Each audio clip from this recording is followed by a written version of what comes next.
আজকের পর্বে মাত্র একটা ডিম দিয়ে বিকালের জন্য দারুণ মজার একটি স্ন্যাক্স তৈরি করে দেখাবো। বিকালের সময়টা এমন একটা সময় কোনো কিছু না খেলে কিন্তু চলেই না। তাই ঘরোয়া কিছু উপকরণ দিয়ে ঝটপট এই স্ন্যাক্সটা আপনারা তৈরি করে নিতে পারবেন। এই নাস্তাটিকে আপনারা ডিম রোলও বলতে পারেন। চলুন তাহলে আর কথা না বাড়িয়ে এই ডিম রোল তৈরি করতে কি কি উপকরণ লাগছে দেখে নিই।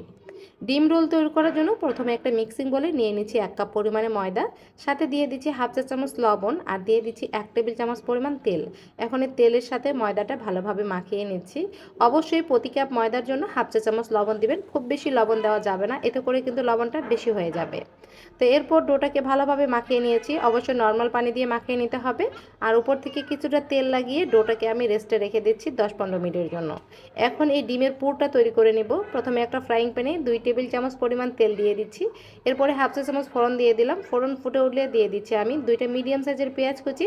পেঁয়াজগুলো হালকা ভেজে নিয়ে দিয়ে দিচ্ছি স্বাদ মতো লবণ, হাফ চা চামচ হলুদ গুঁড়া, হাফ চা চামচ মরিচ গুঁড়া, দিয়ে দিচ্ছি 4-5টা মতো কাঁচা মরিচ কুচি আর হাফ চা চামচ পরিমাণ ম্যাগি মশলার গুঁড়া।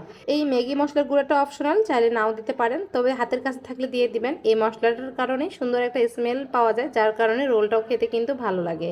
তো পেঁয়াজটাকে এখন মশলার সাথে কিছুক্ষণ আমি ভেজে নিচ্ছি। পেঁয়াজটা খুব বেশি ভাজা যাবে না, জাস্ট পেঁয়াজটাকে সেদ্ধ করে নিতে হবে। বিভিন্ন রকম রোল বা সিঙ্গারা যখন আমরা খাই তখন কিন্তু পেঁয়াজটা এরকমই হালকা ভাজা থাকে, তাই পেঁয়াজটা অবশ্যই বেশি ভাজবেন না, জাস্ট শুধু সিদ্ধ করে নেবেন। তো বেশ কিছুক্ষণ এইভাবে পেঁয়াজটাকে আমি নেড়েচেড়ে ভেজে নিয়েছি। এরপরে এই পেঁয়াজের বেরেস্তাটাকে আমি একটু সাইড করে নিয়ে মাঝখানে আমি একটা ডিম ভেঙে দিয়ে দিচ্ছি। চাইলে এখানে আপনারা 2টা 3টা আপনাদের ইচ্ছে মতো ডিম দিয়ে দিতে পারবেন, তবে আজকের নাস্তাটা মাত্র একটা ডিম দিয়ে আমি তৈরি করে দেখাবো। ডিমের উপরে কিছুটা লবণ ছিটিয়ে দিচ্ছি। এরপর ডিমটাকে আমি ক্রাম্বেল করে নিচ্ছি। ডিমটা কিছুটা ভাজা হয়ে গেলে পেঁয়াজের সাথে একসাথে মিশিয়ে কিছুক্ষণ আমি ভেজে নিব।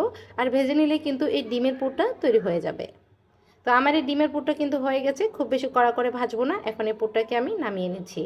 আর এদিকে ডোটাও কিন্তু আমার 15 মিনিটের মতো হয়ে গেছে। এ পর্যায়ে ডোটা কিন্তু অনেক বেশি সফট হয়ে যাবে রেস্টে রাখার কারণে। এখন এই ডোটাকে আমি কয়েকটা ভাগে ভাগ করে নিয়েছি। এখন এক ভাগ নিয়ে আমি পাতলা করে একটা রুটি বেলে নিচ্ছি। তবে খুব বেশি কাগজের মতো পাতলা করবেন না, আবার খুব বেশি মোটাও করবেন না, মিডিয়ামভাবে রুটিটা বেলে নিলেই হয়ে যাবে। এরপর উপর থেকে আমি রেডি করে রাখা ডিমের পুরটা দিয়ে দিচ্ছি 2 চামচের মতো, এবং রুটির চারপাশটা আমি কিছুটা পানি লাগিয়ে দিচ্ছি, এতে করে রুটিটা ভাজার পর আর খুলে যাবে না, এটা এখানে জয়েন্টের কাজ করবে। তো এখন রুটিটাকে আমি রোল করে নিচ্ছি। আসলে এই কাজগুলো সবাই পারে, আমরা কম বেশি সবাই রোল তৈরি করতে পারি, এত বলে বোঝানোর কিছুই নেই। জাস্ট আমার একটা রোল হয়ে গেছে, এভাবে আমি সবগুলো রোল তৈরি করে নিয়েছি।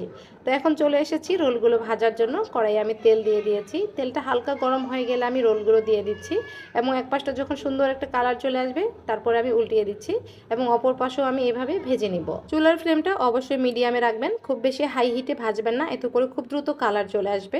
তো দেখতে পাচ্ছেন আমার কিন্তু রোলগুলো ভেজে নেওয়া হয়ে গেছে, আর খুবই সুন্দর একটা কালারও হয়েছে। তো এখন তেল ঝরিয়ে রোলগুলোকে আমি তুলে নিচ্ছি। তো তৈরি হয়ে গেল আমার ডিম রোল রেসিপি। আশা করছি আজকের রেসিপিটি আপনাদের কাছে অনেক ভালো লাগবে এবং আপনাদের কাজে আসবে। বিকালের জন্য পারফেক্ট একটি নাস্তার রেসিপি, খুবই অল্প সময়ের মধ্যে এবং ঘরোয়া কিছু উপকরণ দিয়ে কিন্তু তৈরি হয়ে যাচ্ছে। বিকালের সময়টা আসলে এমন একটা সময় কোনো কিছু না খেলে চলে না। আমরা প্রায় সময় কিন্তু বাইরে থেকে কিনে খাই, আসলে এটা ঠিক না। বাইরের অস্বাস্থ্যকর পরিবেশে এটা কিন্তু আমাদের স্বাস্থ্যের অনেক ক্ষতি করে। তো আজকে এই পর্যন্তই। আশা করছি আজকের রেসিপিটি আপনাদের কাছে অনেক ভালো লেগেছে। যারা এতক্ষণ আমার সাথে ছিলেন সবাইকে ধন্যবাদ জানিয়ে বিদায় নিচ্ছি। আল্লাহ হাফিজ।